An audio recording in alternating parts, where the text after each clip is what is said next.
اپنے احتساب میں جلدی کرو اس سے پہلے کہ تمہارا احتساب کیا جائے۔ اپنے آپ کو پہچانو، یہی اصل دانشمندی ہے۔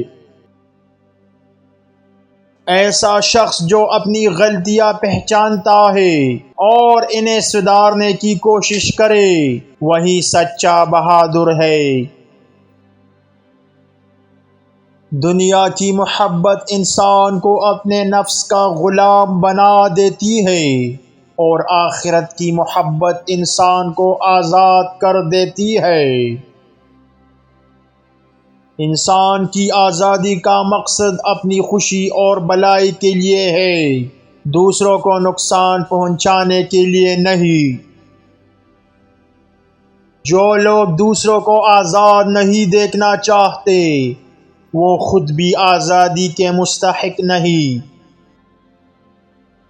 جو انسان خدا کی محبت میں فنا ہو جائے، وہ دنیا کی بڑی سے بڑی مصیبتوں کو بھی آسانی سے جھیل لیتا ہے۔ تمہارا سب سے بڑا دشمن تمہارا نفس ہے۔ اگر تم اسے شکست دے دو تو دنیا میں کوئی تمہیں شکست نہیں دے سکتا۔ جب آپ خود کو حدود میں قید کر لیتے ہیں، آپ دراصل اپنی ترقی کو روک لیتے ہیں۔ ہم سب اس دنیا میں عظیم کام کرنے کے قابل نہیں، لیکن ہم محبت کے ساتھ چھوٹے کام کر سکتے ہیں۔ کسی کو نصیحت دینے سے پہلے اپنے کردار کو دیکھو تاکہ تمہاری باتوں کا وزن ہو۔